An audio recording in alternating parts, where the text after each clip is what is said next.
Everyone, आज हम आपका स्टार्ट करेंगे जनरल स्पेक्ट्रोस्कोपी का पेपर। जनरल स्पेक्ट्रोस्कोपी है आपका।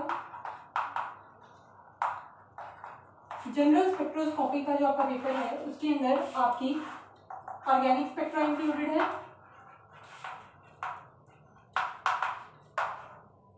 Organic spectroscopy,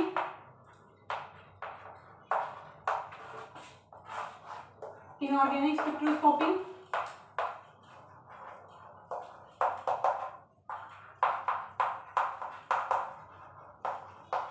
and physical spectroscopy. तीनों स्पेक्ट्रोस्कोपी आपकी इंक्लूडेड हैं और तीनों में से अगर देखा जाए तो कुछ भी आपके सिलेबस में डिटेल में है ही नहीं।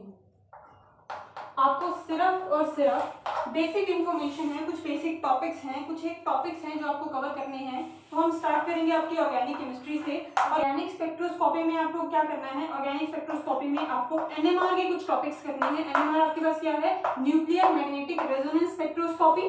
न्यूक्लियर मैग्नेटिक रेजोनेंस स्पेक्ट्रोस्कोपी के कुछ बेसिक टॉपिक्स हैं जो यहाँ आपको कवर करने हैं। सिर्फ आपको क्या करना है, बेसिक इंट्रोडक्शन करना है। कुछ टर्म्स हैं जो आपको यहाँ पर करनी है, जैसे कि आपकी spin active nuclei, shielding, deshielding, anisotropic effect, chemical shift, change in solvent. जैसे ही आप सॉल्वेंट चेंज करोगे तो क्या इफेक्ट पड़ेगा, हाइड्रोजन बॉन्डिंग का क्या इफेक्ट होता है, अनाइसोट्रॉपिक इफेक्ट्स। बस यही कुछ बेसिक टॉपिक्स हैं जो आपको कवर करने हैं। डिटेल में आपको नहीं करना है। डिटेल में अगर हम बात करें, न्यूक्लियर मैग्नेटिक रेजोनेंस स्पेक्ट्रोस्कोपी ही अपने आप में बहुत वास्ट टॉपिक है। ये अकेला सिर्फ ऑर्गेनिक का एनएमआर आपका एक पेपर बना सकता है। आपको सिर्फ कुछ एक बेसिक टॉपिक्स करने हैं, डिटेल में बिल्कुल नहीं करना है। इसके अलावा आपके ऑर्गेनिक स्पेक्ट्रोस्कोपी में इन्वॉल्व है यूवी, आईआर और एनएमआर स्पेक्ट्रोस्कोपी की एप्लीकेशन एंड स्ट्रक्चरल इल्यूमिनेशन, यानी इसकी हेल्प से आप किस तरह से स्ट्रक्चरल इल्यूमिनेशन कर सकते हो और इनके एप्लीकेशंस क्या हैं, ये आपको पढ़ना है ऑर्गेनिक स्पेक्ट्रोस्कोपी के बारे में। उसके बाद हम इनऑर्गेनिक और फिजिकल जब हम पढ़ेंगे तो तब देखेंगे कि वहाँ हम क्या पढ़ने वाले हैं। हम ऑर्गेनिक स्पेक्ट्रोस्कोपी से स्टार्ट करेंगे और आज हम स्टार्ट करेंगे आपकी एनएमआर स्पेक्ट्रोस्कोपी का बेसिक प्रिंसिपल, यानी एनएमआर स्पेक्ट्रोस्कोपी है क्या, इसमें आप क्या स्टडी करते हो, क्या पढ़ने वाले हो यहाँ पर, और इसको हम क्यों पढ़ते हैं और इसका बेसिक प्रिंसिपल क्या है। आज हम वहीं से स्टार्ट करेंगे, उसके बाद एक एक करके हम अपने टॉपिक्स कवर करेंगे। ज्यादा डिटेल में हम बिल्कुल नहीं जाएंगे। ज्यादा डिटेल के लिए हम फर्दर देखेंगे कि अलग से अगर हम पढ़ेंगे तो वो बात की बात है, बट हम बिल्कुल बेसिक अपने टॉपिक टू टॉपिक चलेंगे। ओके, हाँ जी। तो अब हम आज पढ़ने वाले हैं एनएमआर स्पेक्ट्रोस्कोपी के बारे में। एनएमआर स्पेक्ट्रोस्कोपी, तो एनएमआर स्पेक्ट्रोस्कोपी जो आपका एनएमआर है, that stands for nuclear magnetic resonance. Nuclear magnetic resonance, अगर हम बात करें इसके नाम के बारे में, that means nuclear magnetic resonance के बारे में, तो दैट मीन्स अब यहाँ से आपको कुछ चीजें ऑटोमेटिकली क्लियर हो जाती हैं इनके नाम से ही, कि यहाँ पर न्यूक्लियर वर्ड है, that means that is something related to nucleus, that is something related to nucleus. और यहाँ पर आपने एक और टर्म यूज की है, that means something related to nucleus. Magnetic, that means यहाँ पर आप मैग्नेटिक फील्ड को डिस्कस करने वाले हो, यानी मैग्नेटिक फील्ड का कोई ना कोई रोल रहेगा। जैसे जैसे हम आगे पढ़ेंगे तो आपको पता चल जाएगा कि क्या रोल रहेगा। दैट मीन्स आप न्यूक्लियस के बारे में कुछ पढ़ने वाले हो, एटम के न्यूक्लियस के बारे में बात करने वाले हो यहाँ पर। यहाँ पर आप मैग्नेटिक फील्ड का भी कोई यूज करने वाले हो। थर्ड टर्म रेजोनेंस, आपने बहुत पढ़ी होगी रेजोनेंस ऑर्गेनिक केमिस्ट्री में, बट ये वो रेजोनेंस नहीं है जो आप पढ़ते हो कि कैनोनिकल स्ट्रक्चर बनती है रेजोनेंस हाइब्रिड, ये वो बिल्कुल नहीं है।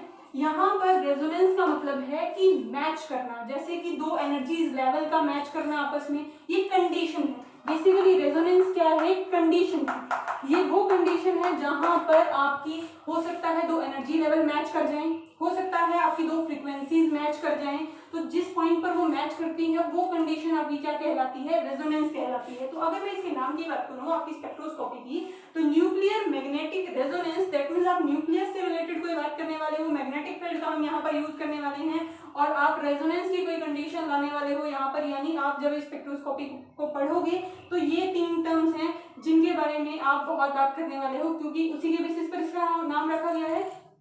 तो दैट मीन्स आप न्यूक्लियस के बारे में बात करोगे, मैग्नेटिक फील्ड के बारे में बात करोगे, और एक कंडीशन आएगी जिसे आप क्या बोलोगे, रेजोनेंस, जहां पर आपका एनर्जी लेवल मैच कर रहा होगा या फिर फ्रीक्वेंसी मैच कर रही होगी, उस कंडीशन को हम क्या बोलेंगे, रेजोनेंस बोलेंगे।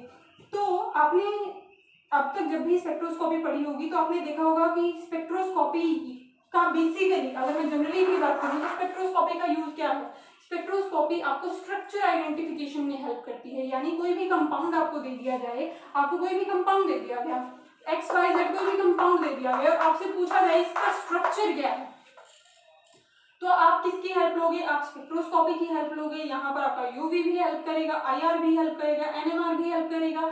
यूवी जब आप करोगे तो अगर वो आपका कॉन्जुगेटेड कंपाउंड है तो आप यूवी के थ्रू जाओगे और कुछ इन्फॉर्मेशन वहां से इकट्ठा करोगे। इसके अलावा अगर कोई फंक्शनल ग्रुप आपको पता करना है, यानी आपको पता करना है कि आपके स्ट्रक्चर में फंक्शनल ग्रुप है या नहीं है, तो आप क्या करोगे, आप IR की हेल्प लोगे। और वैसे ही NMR आपके लिए किस तरह से हेल्प करता है। इसके अलावा अगर आपको उसके एटॉमिक वेट के बारे में, आप मॉलिक्यूलर वेट के बारे में बात करनी तो आप मास स्पेक्ट्रोस्कोपी से हेल्प लोगे। वैसे ही आपका NMR का क्या यूज है, NMR क्या करता है, अगर आप NMR स्पेक्ट्रोस्कोपी की बात करो तो ये स्ट्रक्चर डिटर्मिनेशन में किस तरह से हेल्प करता है। ये आपको बताता है कि आपके कंपाउंड में कितने मैग्नेटिकली इक्विवेलेंट एटम्स हैं, यानी आपके कोई भी कंपाउंड दे दिया गया, उस कंपाउंड में सेम टाइप के कितने एटम्स हैं, सेम मैग्नेटिक एनवायरनमेंट के कितने एटम्स हैं, वहां पर उनका नेबरिंग एनवायरनमेंट क्या है। यानी मान लो आपको कोई भी कंपाउंड दे दिया गया, मान लो वो ये कंपाउंड है और आप किसी भी इंडिविजुअल एटम की बात करो, अगर मान लो मैं यहां पर इनमें से इन हाइड्रोजन की बात कर रही हूँ, एक सिंगल हाइड्रोजन एटम की बात कर रही हूँ, तो NMR स्पेक्ट्रोस्कोपी आपको बताएगी कि यहाँ पर इस जैसे कितने हाइड्रोजन हैं, यहाँ पर इसका नेबरिंग एनवायरनमेंट क्या है, यानी इसके साथ किस तरह के एटम्स फर्दर अटैच्ड हैं और जो एटम्स फर्दर अटैच्ड हैं उनका क्या रोल है, ये पूरी इंफॉर्मेशन देगा। और इसके जैसा अगर कोई दूसरा हाइड्रोजन जो इसके सिमिलर है अगर वो है तो कितने इस जैसे हाइड्रोजन प्रेजेंट हैं, क्या ये और ये दोनों हाइड्रोजन सेम हैं कि नहीं है, अगर नहीं है क्या ये भी इन्हीं के जैसे हाइड्रोजन है, ये पूरी इंफॉर्मेशन देता है। यानी कि आपको नेबरिंग एनवायरनमेंट से लेकर के number of same magnetically equivalent atom सब बताता है आपको कौन, आपका NMR, दैट मींस आपका न्यूक्लियर मैग्नेटिक रेजोनेंस। तो ये तो वो बात हो गई जो हम पढ़ने वाले हैं कि आप इसकी हेल्प से क्या पता लगाते हो। अब हम बात करेंगे इसके बेसिक प्रिंसिपल के बारे में कि ये आप क्यों पढ़ने वाले हो। तो अगर हम बात करें कि आपका जो न्यूक्लियस है वो किस तरह से इन्वॉल्व होता है आपके स्पेक्ट्रोस्कोपी के अंदर, तो उसके लिए हमें न्यूक्लियस तक जाना पड़ेगा। दैट मींस हम एटम के स्ट्रक्चर के बारे में बात करेंगे। तो अगर हम एटम के स्ट्रक्चर की बात करें तो एटम का जो स्ट्रक्चर है वो क्या होता है कि सेंटर में पॉजिटिवली चार्ज न्यूक्लियस, यहाँ आपके ऑर्बिटल्स होते हैं जहाँ आपके इलेक्ट्रॉन्स रिवॉल्व करेंगे। तो जो आपका सेंटर में न्यूक्लियस होता है यहाँ क्या करते हैं, आपके इलेक्ट्रॉन्स रिवॉल्व करते हैं। न्यूक्लियस के अंदर होते हैं आपके न्यूट्रॉन्स प्लस प्रोटॉन्स। न्यूट्रॉन्स आपके न्यूट्रल होते हैं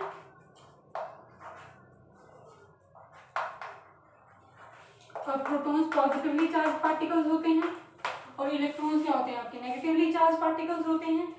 तो अगर हम बात करें तो ओवरऑल न्यूक्लियस आपका क्या रहेगा, पॉजिटिवली चार्ज रहेगा। अब हम आ जाते हैं अपने इलेक्ट्रॉन्स पर। तो अगर हम इलेक्ट्रॉन्स की बात करें तो यहाँ पर स्ट्रक्चर ऑफ एटम हमें क्या एक्सप्लेन करता है कि जो इलेक्ट्रॉन्स हैं वो अपने ऑर्बिटल के अंदर क्या करते हैं, अपने ऑर्बिट के अंदर क्या करते रहते हैं, रिवॉल्व करते रहते हैं, जिसे हम क्या कहते हैं, ऑर्बिटल मोशन बोलते हैं। इसके अलावा हमें पता है कि जो आपके इलेक्ट्रॉन्स हैं वो अपने स्पिन के अराउंड रिवॉल्व करते हैं। यानी कि अगर मैं एक इंडिविजुअल इलेक्ट्रॉन की बात करूं, ये एक इंडिविजुअल अगर इलेक्ट्रॉन है जिस पर कि नेगेटिव चार्ज है, इलेक्ट्रॉन्स नेगेटिवली चार्ज होते हैं तो जिस पर क्या है, नेगेटिव चार्ज है, तो ये अपने ऑर्बिटल में तो घूमता रहेगा, यानी कि ये न्यूक्लियस के चारों तरफ तो चक्कर लगाएगा ही लगाएगा, बट अपनी स्पिन के अराउंड भी रिवॉल्व करता रहेगा। जैसे कि आपकी अर्थ जो होती है वो सन के अराउंड तो घूमती है, साथ के साथ अर्थ भी क्या होती है, रोटेट करती रहती है। जैसे कि अगर मैं बात करूं, ये मेरा इलेक्ट्रॉन है, तो ये इलेक्ट्रॉन अगर यहाँ पर इस तरह से गोल गोल गोल गोल न्यूक्लियस के चारों तरफ घूम रहा है, इसके साथ साथ ये किसी पर्टिकुलर डायरेक्शन में साथ साथ क्या कर रहा है, रिवॉल्व कर रहा है। अब ये डायरेक्शन कोई भी हो सकती है, अगर ये इस तरह से है तो इस तरह से रिवॉल्व कर रहा होगा, अगर ये आपके सामने इस तरह से है तो ये इस तरह से रिवॉल्व कर रहा होगा। यानी कि ये न्यूक्लियस के चक्कर लगाने के साथ साथ अपनी स्पिन के अराउंड भी क्या कर रहा है, रिवॉल्व कर रहा है, जिसे हम क्या बोलते हैं, स्पिन मोशन बोलते हैं। अब इलेक्ट्रॉन आपका एक चार्ज्ड पार्टिकल है और चार्ज्ड पार्टिकल है और क्या शो कर रहा है, ये मोशन शो कर रहा है, यानी कि चार्ज पार्टिकल मूव कर रहा है। जब चार्ज पार्टिकल मूव करते हैं तो वहां पर इलेक्ट्रिक फील्ड जनरेट होता है और साथ के साथ क्या जनरेट होता है, मैग्नेटिक फील्ड जनरेट होता है। इसकी अगर मैं बात करूं, जब आपका ये चार्ज पार्टिकल्स रिवॉल्व करेगा यानी या तो ये किसी भी डायरेक्शन में रिवॉल्व कर सकता है, हो सकता है ये इस तरह से रिवॉल्व करे आपका, हो सकता है अपोजिट डायरेक्शन में, यानी हो सकता है ये क्लॉकवाइज रोटेट करे, हो सकता है एंटी क्लॉकवाइज रोटेट करे। तो जब ये चार्ज पार्टिकल रिवॉल्व करेगा, चार्ज पार्टिकल है रिवॉल्व कर रहा है, तो इसका अपना एक पर्टिकुलर एंगुलर मोमेंटम होगा,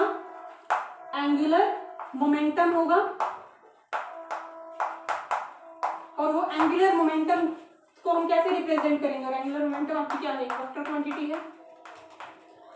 तो अगर मैं इसके मैग्नीट्यूड की बात करूं तो इसका मैग्नीट्यूड होगा s into s plus 1 h/2 ये इसके एंगुलर मोमेंटम की वैल्यू होगी, जहां पर ये s आपका क्या है, s आपके रिप्रेजेंट करता है स्पिन क्वांटम नंबर को, इसको रिप्रेजेंट करता है स्पिन क्वांटम नंबर को। और इलेक्ट्रॉन के केस में हमें पता है कि जो स्पिन क्वांटम नंबर है उसकी वैल्यू क्या होती है, हाफ होती है। स्पिन क्वांटम नंबर की वैल्यू क्या होती है, हाफ होती है। ठीक है, तो जब ये रोटेट कर रहा है, हमें एंगुलर मोमेंटम का क्या पता चल गया, मैग्नीट्यूड, और एंगुलर मोमेंटम की डायरेक्शन हमें कहां से पता चलती है, मैग्नेटिक स्पिन क्वांटम नंबर से। वेक्टर क्वांटिटी है तो मैग्नीट्यूड भी होगा, डायरेक्शन भी होगी, तो magnetic spin quantum number electron के केस में मैग्नेटिक स्पिन क्वांटम नंबर क्या रहता है, -s and plus s, that means -12 and +12। यहाँ पर आपका -12 रिप्रेजेंट करता है एंटी क्लॉकवाइज डायरेक्शन को और +12 रिप्रेजेंट करता है आपकी क्लॉकवाइज डायरेक्शन को। तो यानी कि हमने इलेक्ट्रॉन के बारे में बात की, इलेक्ट्रॉन एक चार्ज पार्टिकल अपनी ही स्पिन के अराउंड जब घूमेगा, चाहे वो क्लॉकवाइज रोटेट करे चाहे वो एंटी क्लॉकवाइज रोटेट करे, तो जब एक चार्ज पार्टिकल रिवॉल्व करेगा, चार्ज पार्टिकल मोशन में होगा, सर्कुलर मोशन में होगा, तो वहां पर क्या जनरेट होगा, एंगुलर मोमेंटम जनरेट होगा, जिसे कि आप कैसे कैलकुलेट कर सकते हो, under the root s into s plus 1 h/2 यहाँ पर s आपका क्या है, स्पिन क्वांटम नंबर, और इलेक्ट्रॉन के केस में स्पिन क्वांटम नंबर की क्या वैल्यू होती है, हाफ। ठीक है, तो ये तो बात हो गई इलेक्ट्रॉन के मोशन के बारे में। ठीक है, तो जिस तरह से इलेक्ट्रॉन एक चार्ज पार्टिकल है और रिवॉल्व करेगा तो उसका क्या जनरेट होगा, अब एक चार्ज पार्टिकल रिवॉल्व कर रहा है तो वहां पर उसका मैग्नेटिक फील्ड भी जनरेट होगा। तो जब ये छोटा सा पार्टिकल यानी कि आपका जो इलेक्ट्रॉन है, ये जब इंडिपेंडेंटली मूव करेगा, इंडिपेंडेंटली रिवॉल्व करेगा, तो वहां पर क्या जनरेट होगी, मैग्नेटिक फील्ड जनरेट होगी। और अगर मैं बात करूं इलेक्ट्रॉन की, तो इलेक्ट्रॉन तो यहाँ पर सिर्फ और सिर्फ स्पिन के अराउंड रोटेट नहीं करता है, अपने ऑर्बिटल के अराउंड भी रोटेट करता है। तो आपने पढ़ा होगा इसके बारे में कि जो आपका इलेक्ट्रॉन है, क्योंकि चार्ज पार्टिकल है, रिवॉल्व कर रहा है, मोशन में है, इलेक्ट्रिक फील्ड होगा, तो वहां पर मैग्नेटिक फील्ड भी जनरेट होगा। और जब मैग्नेटिक फील्ड जनरेट होगा, दैट मींस आपका इलेक्ट्रॉन एक टाइनी मैग्नेट की तरह बिहेव करता है, इलेक्ट्रॉन आपका टाइनी मैग्नेट की तरह बिहेव करता है। तो जैसे इलेक्ट्रॉन टाइनी मैग्नेट की तरह बिहेव करता है, क्यों बिहेव कर रहा है, क्योंकि चार्ज पार्टिकल मोशन में, और चार्ज पार्टिकल मोशन में है तो वहां पर मैग्नेटिक फील्ड लाइंस जनरेट होंगी, और मैग्नेटिक फील्ड लाइंस जनरेट होंगी, दैट मींस वहां पर मैग्नेटिक फील्ड है, और मैग्नेटिक फील्ड जनरेट कर पा रहा है, दैट मींस ये क्या है, मैग्नेट है। तो हम इसे क्या बोलते हैं, टाइनी मैग्नेट बोलते हैं। तो इलेक्ट्रॉन जब यहाँ अपनी स्पिन के अराउंड रोटेट करेगा, तो यहाँ पर एक मैग्नेटिक फील्ड जनरेट कर रहा है। साथ ही साथ यही चार्ज पार्टिकल एक दूसरे मोशन में भी है, जिसे हम क्या बोलते हैं, ऑर्बिटल मोशन। तो यहाँ पर इलेक्ट्रॉन में दो तरह के मोशन होते हैं, तो दो बार ये क्या करेगा, दो बार ये एक मैग्नेट की तरह बिहेव करेगा, जिसे हम जब ये अपनी स्पिन के अराउंड रोटेट करता है तो आपने पढ़ा होगा इसे स्पिन मैग्नेटिक मूवमेंट बोला जाता है, और जब ये अपने ऑर्बिटल के अराउंड मूव करता है तो इसे क्या बोला जाता है, ऑर्बिटल मैग्नेटिक मोमेंट बोला जाता है। तो ये सब आपने पढ़ा है एक इलेक्ट्रॉन के बारे में, ये वो इंफॉर्मेशन है जो मैं एक्सपेक्ट करती हूँ कि आपको ऑलरेडी पता होगी और ये आप हमेशा से पढ़ते आए हो अपनी केमिस्ट्री के अंदर। तो इसमें हमारे न्यूक्लियस का क्या लेना देना है? इसमें हमारे न्यूक्लियस का ये लेना देना है कि जिस तरह से आपके इलेक्ट्रॉन की स्पिन वैल्यू हाफ होती है, उसी तरह से आपके न्यूक्लियॉन्स की स्पिन वैल्यू भी होती है, यानी उनकी भी अपनी स्पिन वैल्यूज होती हैं, वो भी अपनी स्पिन के अराउंड क्या करते हैं? मोशन शो करते हैं। जिस तरह से इलेक्ट्रॉन अपनी स्पिन के अराउंड रिवॉल्व करता है, उसी तरह से आपके न्यूक्लियॉन्स दैट मींस न्यूट्रॉन भी और प्रोटॉन भी क्या शो करते हैं? मोशन शो करते हैं। दैट मींस आपका जो न्यूक्लियस है वो भी क्या शो करता है? मोशन शो करता है, यानी कि ये भी अपनी स्पिन के अराउंड क्या करता है?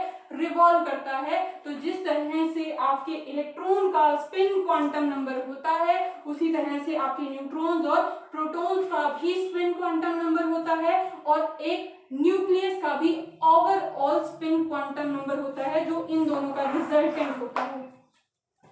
तो यानी कि अगर मैं बात करूं, ये सब था हमारा किसके बारे में? इलेक्ट्रॉन्स के बारे में। अब हमें बात करनी है किसके बारे में? आपके न्यूक्लियस के बारे में। तो जिस तरह से इलेक्ट्रॉन्स की स्पिन वैल्यू होती है, इलेक्ट्रॉन्स का स्पिन क्वांटम नंबर होता है, जिसे हम S से रिप्रेजेंट करते हैं, और उसकी वैल्यू क्या होती है? हाफ। उसी तरह से प्रोटॉन्स और न्यूट्रॉन्स, जिससे मिलकर आपका न्यूक्लियस बना है, उसकी भी क्या होती है? स्पिन वैल्यू होती है, जिसे हम न्यूक्लियर स्पिन क्वांटम नंबर बोलते हैं। न्यूक्लियर स्पिन क्वांटम नंबर बोलेंगे हम उसे, और रिप्रेजेंट करते हैं कैपिटल आई से। जो न्यूक्लियर स्पिन क्वांटम नंबर है वो आपका न्यूक्लियस का क्वांटम नंबर है। और अगर हम बात करें प्रोटॉन्स और न्यूट्रॉन्स की, इनके जो स्पिन क्वांटम नंबर होते हैं सेम वही होते हैं जो आपके इलेक्ट्रॉन्स के होते हैं। तो इसका भी स्पिन क्वांटम नंबर हाफ होता है, इसका भी स्पिन क्वांटम नंबर हाफ होता है।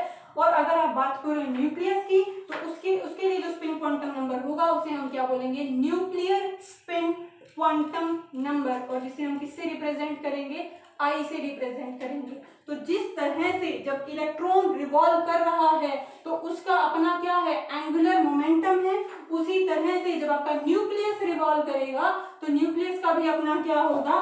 एंगुलर मोमेंटम होगा। और एंगुलर मोमेंटम जो होगा उसको आप किस तरह से कैलकुलेट कर सकते हो? उसे आप कैलकुलेट कर सकते हो under the root I into I plus 1 h upon 2 pi, जहां पर I क्या है? आपका न्यूक्लियर स्पिन क्वांटम नंबर, और इस न्यूक्लियर स्पिन क्वांटम नंबर की वैल्यू 0 भी हो सकती है, फ्रैक्शन में भी हो सकती है, और आपकी होल नंबर भी हो सकती है। तो ये 0 फ्रैक्शन में और होल नंबर भी हो सकती है। अलग अलग न्यूक्लियस के लिए, यानी अलग अलग एटम का अलग अलग न्यूक्लियस, तो उनके लिए आई की वैल्यू सबके लिए क्या रहेगी?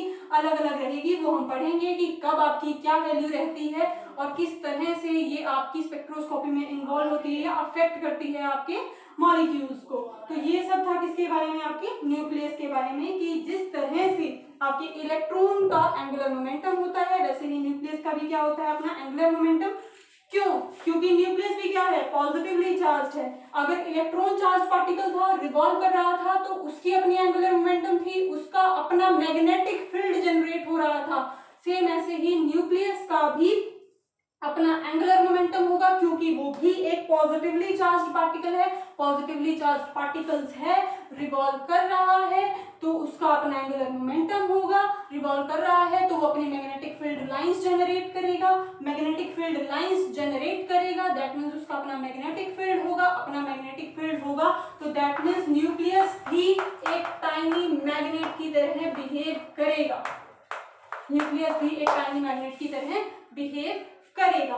तो ये तो था न्यूक्लियस के बारे में। तो जब न्यूक्लियस एक टाइनी मैग्नेट की तरह बिहेव कर रहा है, तो अगर आप उसे कहीं बाहर से एक्सटर्नल मैग्नेटिक फील्ड अप्लाई करा दो, अब आपको पता है कि अगर मैग्नेट ऑलरेडी है, आप उसको मैग्नेटिक फील्ड में रखो तो कोई ना कोई तो रिएक्शन होगा, यानी किसी ना किसी तरह से तो चेंज आपको नजर आएगा। तो नेक्स्ट जो हमारा स्टेप रहेगा, अभी हमने देखा कि न्यूक्लियस का अपना मैग्नेटिक मोमेंट होता है, न्यूक्लियस एक टाइनी मैग्नेट की तरह बिहेव करता है। अब हम नेक्स्ट देखेंगे कि इसी टाइनी मैग्नेट को, यानी कि न्यूक्लियस को, यानी कि किसी एटम को, आपके मॉलिक्यूल को, आपके कंपाउंड को जब मैग्नेटिक फील्ड में रखा जाएगा तो ये किस तरह से रिस्पॉन्ड करेगा। हम एक्सटर्नल मैग्नेटिक फील्ड अप्लाई करेंगे, जो कि हमारा पहला स्टेप रहेगा स्पेक्ट्रोस्कोपी की तरफ, कि हमें पता है कि आपका जो न्यूक्लियस है वो एक टाइनी मैग्नेट है, बट जैसे ही आप उसे एक्सटर्नल मैग्नेटिक फील्ड में रखते हो या एक्सटर्नल मैग्नेटिक फील्ड प्रोवाइड करते हो तो आपको किस तरह के रिस्पॉन्स आपको नजर आते हैं। ये तो हमने देख लिया कि आपका न्यूक्लियस जो है उसका स्पिन होता है, उसका अपना स्पिन नंबर होता है, स्पिन क्वांटम नंबर होता है, और न्यूक्लियस का अपना स्पिन क्वांटम नंबर होता है, उसका अपना एंगुलर मोमेंटम होता है, उसका अपना मैग्नेटिक फील्ड होता है। तो ये सब चीजें किस तरह से अफेक्ट होंगी आपके एक्सटर्नल मैग्नेटिक फील्ड में। नेक्स्ट हम यही डिस्कस करेंगे कि एक्सटर्नल मैग्नेटिक फील्ड अप्लाई करने से न्यूक्लियस पर क्या इफेक्ट होगा। हमने देखा कि हमारे पास न्यूक्लियस है, न्यूक्लियस जो है वो आपका एक चार्ज्ड पार्टिकल है, चार्ज पार्टिकल है, और यही चार्ज पार्टिकल एक पॉजिटिवली चार्ज पार्टिकल है, और यही चार्ज पार्टिकल मोशन शो करता है, स्पिन मोशन। कौन सा मोशन शो करता है? स्पिन मोशन शो करता है। तो जिस डायरेक्शन में इसकी स्पिन होगी, like any other charge particle, आपका न्यूक्लियस भी क्या करेगा, आपका न्यूक्लियस भी यहाँ पर क्या शो करेगा, मैग्नेटिक मूवमेंट जनरेट होगी, यहाँ पर मैग्नेटिक फील्ड जनरेट होगी, और उसी डायरेक्शन में जनरेट की अपनी मैग्नेटिक फील्ड होगी, उसका अपना मैग्नेटिक मूवमेंट होगा,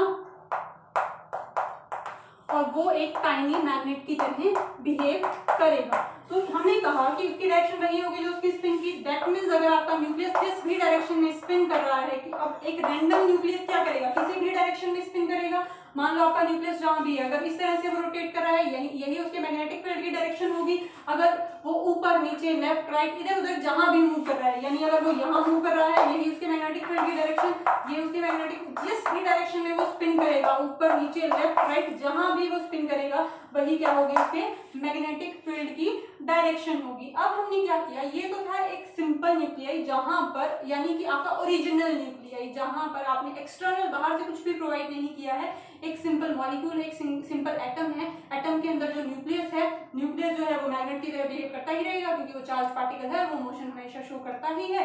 मोशन शो करता है तो दैट मींस उसका अपना मैग्नेटिक फील्ड जनरेट होता है, मैग्नेटिक फील्ड जनरेट होता है तो मैग्नेटिक मूवमेंट उसका अपना क्रिएट होगा। हमने क्या किया, ये तो था कि आपका ये न्यूक्लियस तब है, यानी कि ये आपका एटम तब है जहां पर आपने बाहर से कोई भी एक्सटर्नल फील्ड अप्लाई नहीं किया है। अब हम क्या करें, हम एक्सटर्नल मैग्नेटिक फील्ड अप्लाई करें। हमने मैग्नेट लिया, मैग्नेट के बीच में आपके क्या कर रख दिए, आपके न्यूक्लियस को प्लेस कर दिया। आपका न्यूक्लियस है उसे हमने प्लेस कर दिया, यानी ये सारे न्यूक्लियस यहाँ पर प्लेस कर दिए हमने। ये हमने एज इट इज कहाँ पर रख दिए हैं, आपके मैग्नेट के बीच में रख दिए हैं। अब आपने स्ट्रॉन्ग मैग्नेटिक फील्ड अप्लाई की। आपने क्या किया, मैग्नेटिक फील्ड अप्लाई किया, एक्सटर्नल मैग्नेटिक फील्ड हमने अप्लाई किया।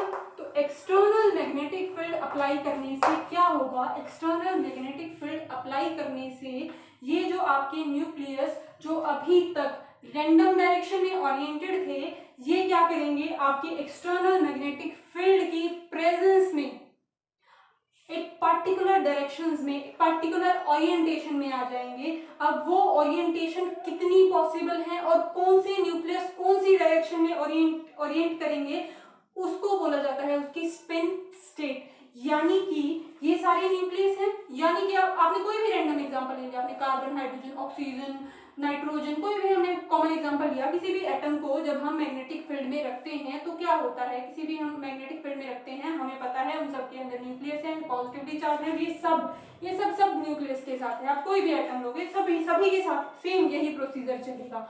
तो जब आप किसी भी एटम को रखते हो मैग्नेटिक फील्ड की प्रेजेंस में, तो वो क्या करेगा, वो इस मैग्नेटिक फील्ड की प्रेजेंस में एक पर्टिकुलर डायरेक्शन में ओरिएंटेशन स्टार्ट कर देगा, यानी पर्टिकुलर फिक्स डायरेक्शन होगी जहां पर वो ओरिएंट करेगा, यानी उसकी डायरेक्शन रैंडम ना हो करके अब तक जो ऊपर नीचे लेफ्ट राइट जहां भी मूव कर रहा था, जहां पर भी उसकी डायरेक्शन थी, यानी ये एरो आपकी डायरेक्शन को शो कर रहे थे, जो अभी तक रैंडम थे वो कुछ पर्टिकुलर ओरिएंटेशंस में आ जाएंगे। और वो कुछ पर्टिकुलर ओरिएंटेशन कितनी होंगी किसी भी न्यूक्लियस के लिए, वो दिया जाता है एक फॉर्मूला से 2i+1। उन पर्टिकुलर ओरिएंटेशंस को बोला जाता है स्पिन स्टेट्स। क्या बोला जाता है? Spin states. तो हर एक न्यूक्लियस कुछ पर्टिकुलर स्पिन स्टेट्स में आ जाता है, और वो स्पिन स्टेट्स कितनी होंगी वो डिपेंड करेगा उसकी आई वैल्यू पर। हमने कहा था आई वैल्यू आपकी क्या हो सकती है? आई वैल्यू आपकी 0 भी हो सकती है, फ्रैक्शन में भी हो सकती है, और आपकी होल नंबर भी हो सकती है। तो दैट मीन्स जिस भी न्यूक्लियस की आप बात कर रहे हो आप उसकी I value low. I value आप जब लोगे, आई वैल्यू हमारे पास क्या है? आई वैल्यू है हमारे पास न्यूक्लियर स्पिन क्वांटम नंबर। तो जो आपका आई है जो क्या है? Nuclear spin quantum number, nuclear spin quantum number. और जो आपकी आई वैल्यू है वो 0 भी हो सकती है, वो आपकी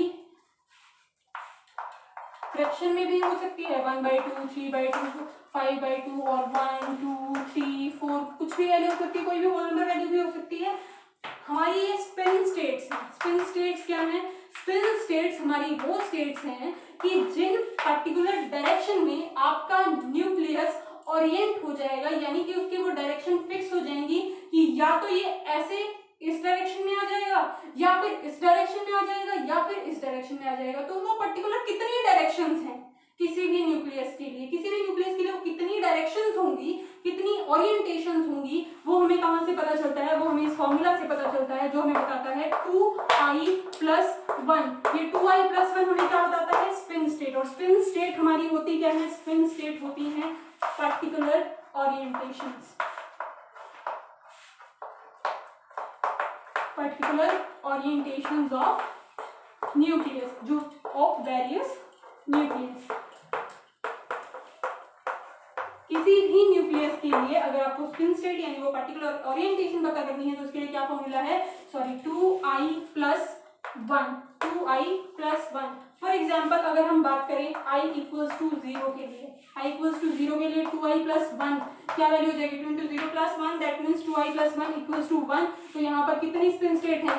सिर्फ एक ही स्पिन स्टेट होगी, यानी कि जिस भी न्यूक्लियस की आई वैल्यू 0 होगी उसके लिए आपकी स्पिन स्टेट्स कितनी पॉसिबल होंगी? सिर्फ एक। तो अगर हम बात करें i = half, i = half, 2 × i+1 value put करो, 2 × 1/2 + 1, दैट मीन्स यहाँ से क्या वैल्यू आ गई? 2। यानी यहाँ पर 2 स्पिन स्टेट्स पॉसिबल हैं। ऐसे ही i = 1 की बात करो, 2 × 1 + 1, यानी कि यहाँ पर क्या वैल्यू आ गई?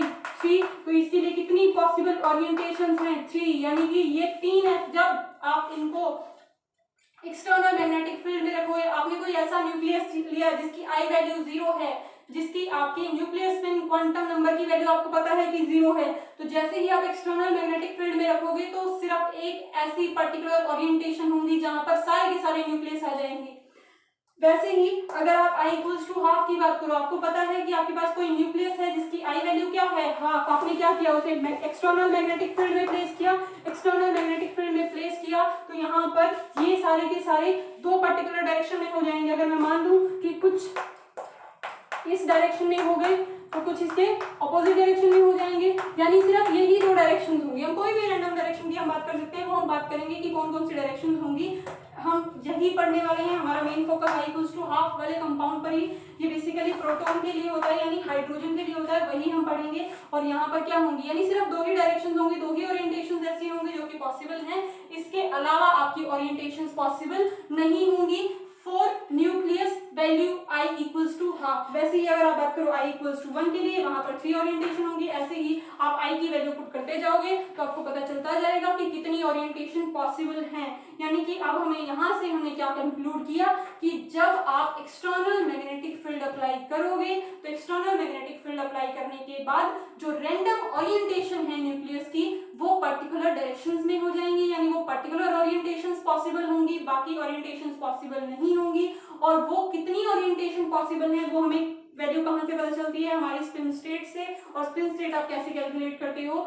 2i+1। यहाँ पर i क्या है? आपका स्पिन क्वांटम नंबर। और डिफरेंट डिफरेंट न्यूक्लियाई के लिए आपका क्या होता है? डिफरेंट डिफरेंट i वैल्यूज होती हैं, जहां से आप उनकी स्पिन स्टेट की वैल्यू कैलकुलेट कर सकते हो। नेक्स्ट हम बात करेंगे आपके रेजोनेंस के बारे में कि क्या होता है आपका रेजोनेंस, और वो सब हम रेफरेंस में करने वाले हैं i=12। हम इसी को रेफरेंस में लेकर के सारा आपका एनएमआर पढ़ेंगे, क्योंकि बेसिकली जितना भी एनएमआर है वो आपका प्रोटॉन के लिए ही पढ़ा जाता है, उसे पीएमआर भी बोला जाता है, यानी न्यूक्लियर मैग्नेटिक रेजोनेंस के साथ जो हम मेन फोकस हमारा रहता है। आप अब भी पढ़ोगे या जब डिटेल में भी पढ़ोगे तो भी आप क्या करोगे? प्रोटॉन मैग्नेटिक रेजोनेंस, उसे पीएमआर के नाम से भी जानते हैं, प्रोटॉन मैग्नेटिक रेजोनेंस। तो हम इसी के रेफरेंस में करने वाले हैं आगे की आपकी बात करेंगे, वो करेंगे i=12 के रेफरेंस में, यानी कि हाइड्रोजन के रेफरेंस में। हाइड्रोजन की जो आई वैल्यू होती है, यानी कि जो स्पिन क्वांटम नंबर वैल्यू होती है, nuclear spin quantum number value होती है, वो क्या होती है? हाफ होती है। तो इसके लिए अगर हम स्पिन स्टेट्स की बात करें तो स्पिन स्टेट्स कैलकुलेट करने के लिए हमारे पास फॉर्मूला क्या होता है, यानी कि वो ओरिएंटेशन की जब आप एक्सटर्नल मैग्नेटिक फील्ड अप्लाई करोगे तो कितनी ओरिएंटेशन पॉसिबल है, उसके लिए फॉर्मूला होता है 2i+1। तो i=12 के लिए कैलकुलेट करोगे तो 2 × 1/2+1, तो आपके पास टोटल कितनी आती हैं? 2 वैल्यूज आ जाएंगी। तो आपके पास दो पॉसिबल ऐसी ओरिएंटेशन होंगी कि जब आप एक्सटर्नल मैग्नेटिक फील्ड अप्लाई करोगे तो जो आपके न्यूक्लियाई हैं वो दो पॉसिबल ओरिएंटेशंस में होंगे, और वो जो दो पॉसिबल ओरिएंटेशंस हैं उन्हें क्या बोला जाता है? Spin states. और जो वेरियस स्पिन स्टेट्स हैं उन्हें रिप्रेजेंट करने के लिए फॉर्मूला होता है -i to +i, यानी कि अगर आपकी स्पिन स्टेट की वैल्यू क्या है? हाफ, तो आपकी वैल्यूज क्या रहेंगी? -12 एंड +12। अगर आपकी आई वैल्यू 0 है तो आपकी स्पिन स्टेट क्या रहेगी? एक ही पॉसिबल स्पिन स्टेट होगी 0। आई वैल्यू अगर आपकी क्या है? 1 है, तो आपकी वैल्यूज क्या हो जाएंगी? स्पिन स्टेट्स की वैल्यूज क्या रहेंगी? -1 +1, यानी एक नंबर से कम 0, और फिर उसके बाद +1। फिर एक एक करके हम नंबर बढ़ाते जाएंगे, +1 करते चले जाएंगे, एक एक नंबर ऐड करते जाएंगे। -1 +1 0 एंड 0 +1 तो ऐसे ही आई वैल्यू अगर आपकी 2 है तो यहाँ पर पॉसिबल वैल्यूज क्या हो जाएंगी? -2 -1 0 +1 एंड +2, यानी यहाँ पर 5 पॉसिबल स्पिन स्टेट्स होंगी। तो ये था कि आपकी कौन कौन से स्पिन स्टेट्स पॉसिबल हैं, और जो आपकी स्पिन स्टेट्स पॉसिबल हैं वो स्पिन स्टेट्स को आप कैसे रिप्रेजेंट करोगे, यानी कि i=12 के केस में आपके पास दो स्पिन स्टेट्स हैं जिन्हें आप रिप्रेजेंट करोगे +12 एंड -12। और ये स्पिन स्टेट्स कब जनरेट होंगी? ये स्पिन स्टेट जनरेट होंगी जब हम एक्सटर्नल मैग्नेटिक फील्ड अप्लाई करेंगे, एक्सटर्नल मैग्नेटिक फील्ड की प्रेजेंस में। जब तक एक्सटर्नल मैग्नेटिक फील्ड अप्लाई नहीं होगा तब तक कोई स्पिन स्टेट नहीं होगी। स्पिन स्टेट का रूल ही कब आता है? जब आप एक्सटर्नल मैग्नेटिक फील्ड अप्लाई करोगे। तो एक्सटर्नल मैग्नेटिक फील्ड अप्लाई करने से पहले क्या रहती हैं आपकी ओरिएंटेशंस? रैंडम रहती हैं। तो हमने क्या कहा कि i=12 के केस में आपकी दो स्पिन स्टेट्स हैं, और वो दो स्पिन स्टेट्स क्या हैं? +12 एंड -12। ये क्या है? आपकी स्पिन स्टेट्स। और जिस तरह से आपकी वाइब्रेशनल और रोटेशनल स्टेट्स क्वांटाइज्ड होती हैं, वैसे ही स्पिन स्टेट्स पे क्या होती हैं? क्वांटाइज्ड होती हैं, यानी कि उनकी पार्टिकुलर एनर्जी होती है। ठीक है, तो ये भी आपकी क्या होती है? Spin states are also quantized. Spin states are quantized. हाँ जी, तो हम बात करें आपके, हमें क्या करना है? एक्सटर्नल मैग्नेटिक फील्ड अप्लाई करना है। तो सबसे पहले हम बात कर लेते हैं, जब तक एक्सटर्नल मैग्नेटिक फील्ड अप्लाई नहीं किया है तब तक सिचुएशन क्या रहती है। जब तक एक्सटर्नल मैग्नेटिक फील्ड अप्लाई नहीं किया है, हमें पता है कि हमारे पास न्यूक्लियाई है। न्यूक्लियाई क्या करते हैं? एक पर्टिकुलर डायरेक्शन में स्पिन करते हैं, और जब वो स्पिन करते हैं तो उसी डायरेक्शन में उनका क्या होता है? मैग्नेटिक मूवमेंट जनरेट होता है। तो उनकी जो डायरेक्शन है, यानी वो किस डायरेक्शन में रिवॉल्व करेंगे, उनका जो मोशन होगा वो किस डायरेक्शन में होगा? तो उनका मोशन उसी डायरेक्शन में होगा जिस डायरेक्शन में वो स्पिन करेंगे, और वो स्पिन किसी भी रैंडम डायरेक्शन में करेंगे। अप डाउन लेफ्ट राइट यहाँ वहां कहीं भी रैंडमली क्या करेंगे? ओरिएंट करेंगे। कोई फिक्स डायरेक्शन नहीं है, जहां मर्जी जहां भी होंगे वहीं क्या करेंगे? अपना ओरिएंटेशन, अपना मूवमेंट क्या कर देंगे? स्टार्ट कर देंगे। वहीं पर अपना क्या करेंगे? मैग्नेटिक फील्ड जनरेट करेंगे, वहीं पर वो क्या करेंगे, टाइनी मैग्नेट की तरह बिहेव करेंगे। अब जब आप एक्सटर्नल मैग्नेटिक फील्ड अप्लाई करते हो, हम कंसीडर करते हैं कि हमने H0 एक एक्सटर्नल मैग्नेटिक फील्ड अप्लाई किया। एक्सटर्नल मैग्नेटिक फील्ड अप्लाई करने के बाद हम किसकी बात कर रहे हैं, I इक्वल्स टू हाफ की, यानी कि हम हाइड्रोजन के रेफरेंस में बात कर रहे हैं। तो यहाँ पर हमने क्या कहा, दो पॉसिबल स्पिन स्टेट्स होंगी, यानी दो ऐसी डायरेक्शंस होंगी जहां पर आपके न्यूक्लियस जो हैं वो ओरिएंट करना स्टार्ट कर देंगे, उन पर्टिकुलर डायरेक्शंस में आ जाएंगे। अब रेंडमली डिस्ट्रीब्यूटेड नहीं होंगे, जैसे अब तक रेंडमली डिस्ट्रीब्यूटेड थे वैसे नहीं रहेंगे, बल्कि क्या हो जाएंगे, पर्टिकुलर डायरेक्शंस में आ जाएंगे। वो पर्टिकुलर डायरेक्शंस क्या हैं कि या तो, क्योंकि ये एक मैग्नेट है और आपने भी अप्लाई क्या किया है, मैग्नेटिक फील्ड, तो इस मैग्नेटिक फील्ड के आने के बाद या तो वो इसी मैग्नेटिक फील्ड की डायरेक्शन में ओरिएंट करना स्टार्ट कर देंगे, खुद को भी अरेंज कर लेंगे इसी मैग्नेटिक फील्ड की डायरेक्शन में। एक तो पॉसिबिलिटी ये है, अगर वो इसी डायरेक्शन में अपने आप को ओरिएंटेशन स्टार्ट कर लेते हैं तो उनकी एनर्जी धीरे धीरे कम होती चली जाती है, क्योंकि वो खुद को स्टेबलाइज कर लेते हो तो एनर्जी क्या हो जाती है, लो, क्योंकि वो उसी डायरेक्शन में है जिस डायरेक्शन में आपका मैग्नेटिक फील्ड अप्लाई किया है। आपने एक्सटर्नल मैग्नेटिक फील्ड की ही डायरेक्शन में आते हैं तो उनकी एनर्जी लो हो जाती है, और जिस स्टेट को हम क्या बोलते हैं, प्लस हाफ स्टेट, यानी कि ये वही स्टेट है, ये वही डायरेक्शन है जहां पर आपका एक्सटर्नल मैग्नेटिक फील्ड अप्लाई किया गया है। दूसरी पॉसिबिलिटी क्या है कि ये एक्सटर्नल मैग्नेटिक फील्ड की डायरेक्शन के एग्जैक्टली ऑपोजिट अपने आप को अलाइन कर दें। अब ऑपोजिट, इसके ऑपोजिट जाएंगे यानी कि ऑपोजिट फोर्स लगेगा, तो ये क्या होंगे, इनकी एनर्जी क्या हो जाएगी, बढ़ जाएगी, क्योंकि ऑपोजिट जा रहे हैं आपके एक्सटर्नल मैग्नेटिक फील्ड की, तो इनकी एनर्जी क्या हो जाएगी, बढ़ जाएगी।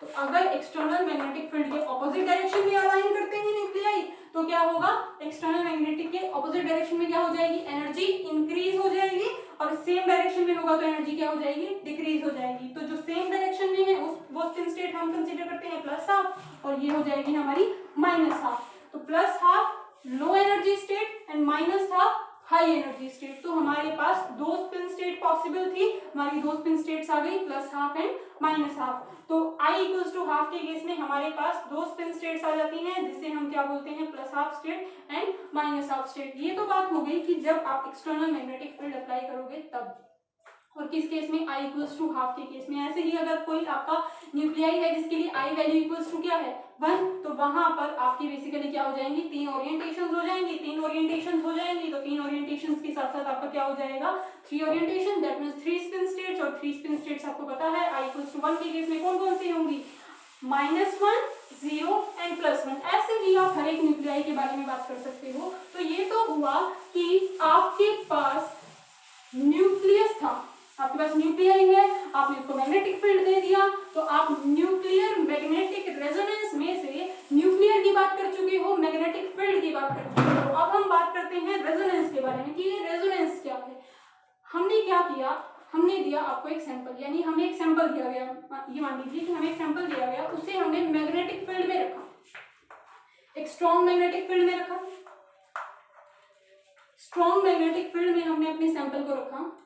जैसे ही आप अपने सैंपल को स्ट्रॉन्ग मैग्नेटिक फील्ड में रखोगे, फील्ड में रखते हैं, मैग्नेटिक फील्ड क्या करता है, एक्सटर्नल मैग्नेटिक फील्ड आने से हमें पता है स्पिन स्टेट जनरेट होना स्टार्ट हो जाती है, स्पिन स्टेट जनरेट होना स्टार्ट हो जाती हैं, यानी कि हमारे पास दो स्टेट्स आ जाएंगी, एक होगी माइनस हाफ जो कि आपकी अप्लाइड मैग्नेटिक फील्ड के ऑपोजिट डायरेक्शन में जो न्यूक्लियाई ओरिएंटेड हैं उनके लिए, और प्लस हाफ जो आपके with in the direction of external magnetic field applied हैं उसके लिए। तो ये जो एनर्जी गैप होता है ये होता है फिक्स आपका, इसको हम रिप्रेजेंट कर रहे हैं यहाँ पर h न्यू से, और ये डिपेंड करता है आपके स्ट्रेंथ ऑफ मैग्नेटिक फील्ड पर। जैसे जैसे आप मैग्नेटिक फील्ड की स्ट्रेंथ बढ़ाते जाओगे वैसे वैसे एनर्जी गैप जो है वो बढ़ता चला जाएगा। जैसे जैसे मैग्नेटिक फील्ड स्ट्रेंथ बढ़ाते जाएंगे वैसे वैसे स्पिन स्टेट्स के बीच में आपका एनर्जी गैप बढ़ता चला जाएगा। तो ये डिपेंड करता है आपके स्ट्रेंथ ऑफ मैग्नेटिक फील्ड में। तो हमने क्या किया, हमने अपना सैंपल लिया, हमने उसे मैग्नेट्स के बीच में रखा, यानी स्ट्रॉन्ग मैग्नेटिक फील्ड में रखा।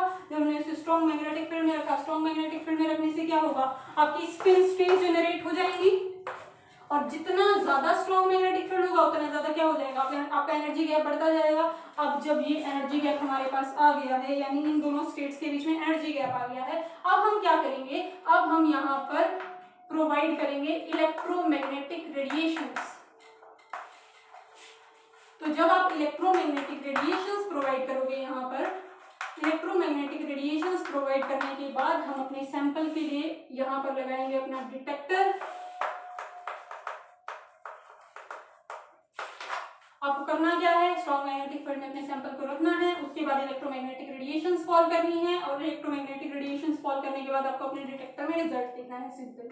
तो हमने क्या किया, हमने एक सैंपल लिया, पहला काम मैग्नेटिक फील्ड अप्लाई करना, दूसरा काम इलेक्ट्रोमैग्नेटिक रेडिएशंस प्रोवाइड करना। तो इलेक्ट्रोमैग्नेटिक रेडिएशंस जब आप प्रोवाइड करोगे तो आप ये कुछ पर्टिकुलर फ्रीक्वेंसी की इलेक्ट्रोमैग्नेटिक रेडिएशंस आपको प्रोवाइड करनी पड़ेंगी। तो हमने मान लीजिए कि एक पर्टिकुलर फ्रीक्वेंसी की इलेक्ट्रोमैग्नेटिक रेडिएशंस प्रोवाइड करने के बाद हम आए डिटेक्टर पर हमने चेक किया, हमने देखा यहाँ पर 100% ट्रांसमिटेंस है, यानी कि जो हमने रेडिएशन फॉल की थी वो एज इट इज वापस आई है। तो दैट मीन्स यहाँ पर एब्जॉर्प्शन नहीं हुआ, दैट मीन्स फिर हमने जब एब्जॉर्प्शन नहीं हुआ तो दैट मीन्स यहाँ पर जो आपने रेडिएशन फॉल की थी वो सुटेबल फ्रीक्वेंसी की रेडिएशंस नहीं थी। अब आपको क्या करना है, आपको फिर से अपनी फ्रीक्वेंसी चेंज करनी पड़ेगी इलेक्ट्रोमैग्नेटिक रेडिएशंस की, बार बार चेंज करते रहोगे और डिटेक्टर पर नोट करते रहोगे, और ये तब तक करना है जब तक वो पर्टिकुलर फ्रीक्वेंसी ना आ जाए जिस पर्टिकुलर फ्रीक्वेंसी को आपका सैंपल एब्जॉर्ब कर ले और आपके डिटेक्टर पर आपको वो ऑब्जर्व हो जाए।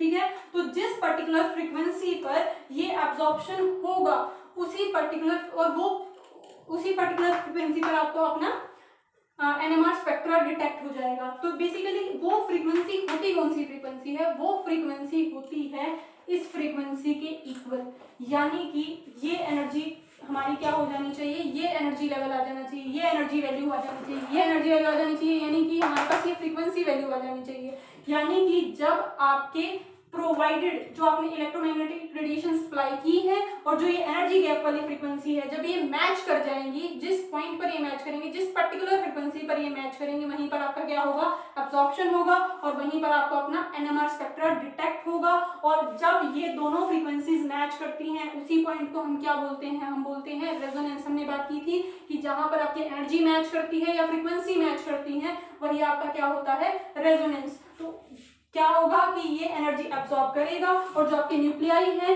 वो एनर्जी एब्जॉर्ब करेंगे और हायर स्पिन स्टेट में आ जाएंगे। जो आपके लो स्पिन स्टेट के न्यूक्लियाई हैं वो एब्जॉर्ब करेंगे एनर्जी को और कहाँ आ जाएंगे, आपके हाई स्पिन स्टेट में आ जाएंगे। तो बेसिकली आपको फ्रीक्वेंसी तब तक चेंज करती रहनी है, यहाँ पर आप तब तक चेंज करते रहोगे जब तक आपको ये पर्टिकुलर फ्रीक्वेंसी नहीं मिल जाती है। और इस पर्टिकुलर फ्रीक्वेंसी पर जब ये दोनों फ्रीक्वेंसी मैच करेंगी उसी पॉइंट को हम क्या बोलते हैं, रेजोनेंस। तो हमने यहाँ पर बात की NMR की, यानी कि न्यूक्लियर मैग्नेटिक रेजोनेंस की, कि किस तरह से आपके जो न्यूक्लियाई होते हैं वो चार्ज पार्टिकल्स हैं वो रोटेट करते हैं, अपना मैग्नेटिक मूवमेंट जनरेट करते हैं, टाइनी मैग्नेट की तरह बिहेव करते हैं। और उन्हीं टाइनी मैग्नेट्स को जब आप एक्सटर्नल मैग्नेटिक फील्ड में लाते हो तो वहां पर स्पिन स्टेट जनरेट होती हैं, और जब स्पिन स्टेट जनरेट होंगी उसके बाद आप क्या करोगे, इलेक्ट्रोमैग्नेटिक रेडिएशंस फॉल करोगे। और जब आपकी प्रोवाइडेड इलेक्ट्रोमैग्नेटिक रेडिएशंस की और जो आपकी स्पिन स्टेट्स की फ्रीक्वेंसी है जब ये मैच करेगी, स्पिन स्टेट्स की एनर्जी की जो फ्रीक्वेंसी है जब ये मैच करेगी उसी पॉइंट को हम क्या बोलते हैं, रेजोनेंस बोलते हैं। और जो इलेक्ट्रोमैग्नेटिक रेडिएशन, जो सुटेबल इलेक्ट्रोमैग्नेटिक रेडिएशन होती हैं वो होती हैं आपकी यहाँ पर इस केस में रेडियो फ्रीक्वेंसी, यानी कि NMR के केस में आप रेडियो फ्रीक्वेंसी का यूज करोगे। रेडियो फ्रीक्वेंसी हमें सुटेबल फ्रीक्वेंसी और दैट मींस सुटेबल एनर्जी हमें प्रोवाइड कर देती है, जिससे कि आपका क्या हो जाता है, आपका जो NMR स्पेक्ट्रा है वो डिटेक्ट हो जाता है। तो ये था आपका NMR का बेसिक जो आप पढ़ रहे हो। इसके बाद हम अपने टॉपिक्स पर आएंगे एक एक करके। तो ये था आपका NMR का बेसिक। Thank you class.